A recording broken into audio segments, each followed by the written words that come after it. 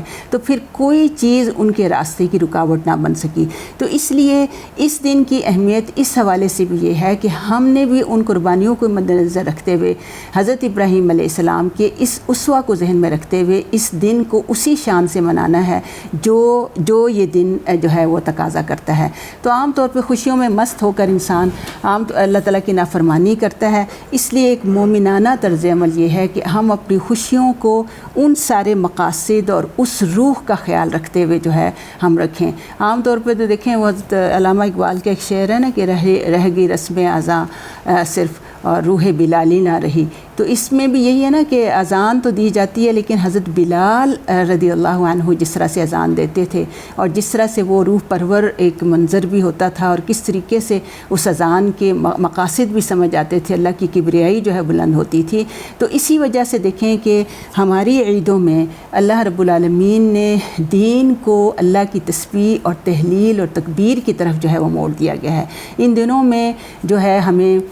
زیادہ تکبیر و تحلیل اور تسبیح اس لیے کہنی ہے کہ بندہ خوشی میں کہیں سرشار ہو کر اللہ کی نافرمانی نہ کرے. جب وہ اللہ اکبر کہے گا تو اللہ ہی کو بلند کرے گا، اللہ ہی کو بڑا جانے گا، تو وہ کیسے کوئی نافرمانی جو ہے وہ کر سکتا ہے. اور پھر یہ دیکھیں کہ اس دن کی اہمیت اس حوالے سے بھی ہے کہ جیسا کہ ہم نے پڑھا کہ عرفہ کے دن کی فضیلت میں کہ یہ دن جو ہے دین کی تکمیل اور افضلیت کا دن ہے. تو آپ دیکھیں کہ ہماری دوسری عید کا تعلق بھی قرآن کے ساتھ ہی ہے کہ پہلی عید قرآن کے آغاز کی وجہ سے اس خوشی میں ہمیں اللہ تعالیٰ نے یہ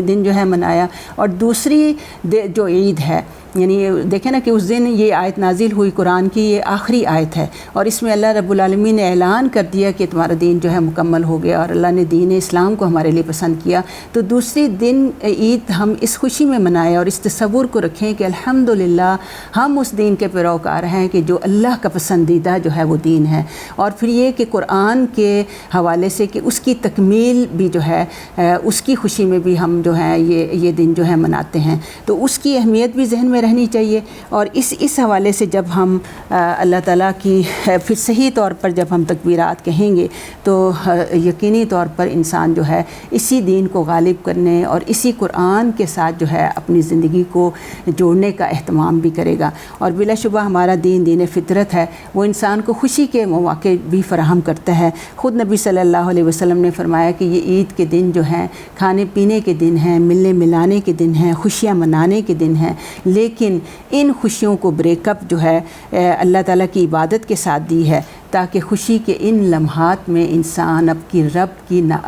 خوشی کے ان لمحات کو بھی اللہ تعالیٰ کی فرما برداری میں ہی گزارا جائے. تو پھر یہ خوشیاں بھی جو ہیں ان کے منانے کا حق بھی مسلمانوں کو پورا جو ہے وہ حاصل ہے. تو اس لیے 10 ذی الحج کی اہمیت اس حوالے سے بہت زیادہ ہے کہ ہمیں اس دن کو ان ساری چیزوں کو مد نظر رکھ کر منائیں گے تو انشاءاللہ اللہ رب العالمین جو ہیں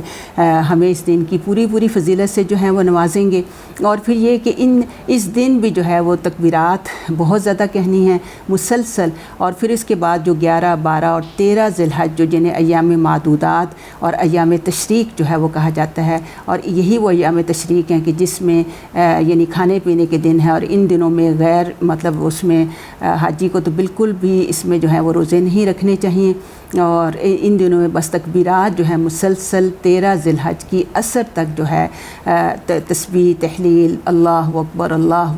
الہ الا اللہ واللہ اکبر اللہ اکبر کبیرہ والحمد للہ کثیرہ وسبحان اللہ بکرۃ واصیلا، یعنی مختلف تکبیرات اور سبحان اللہ والحمد للہ ولا الہ الا اللہ واللہ اکبر، درود شریف، اور اس طرح یہ ساری جتنی بھی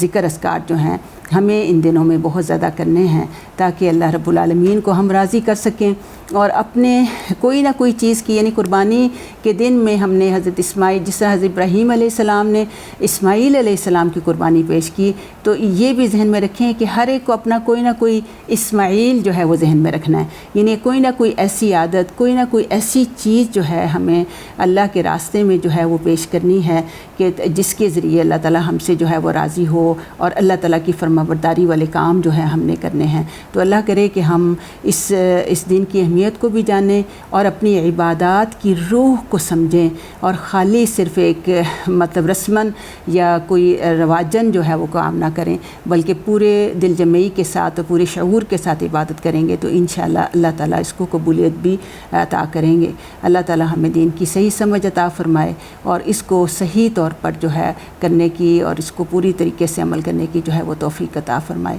وما علینا الا البلاغ المبین۔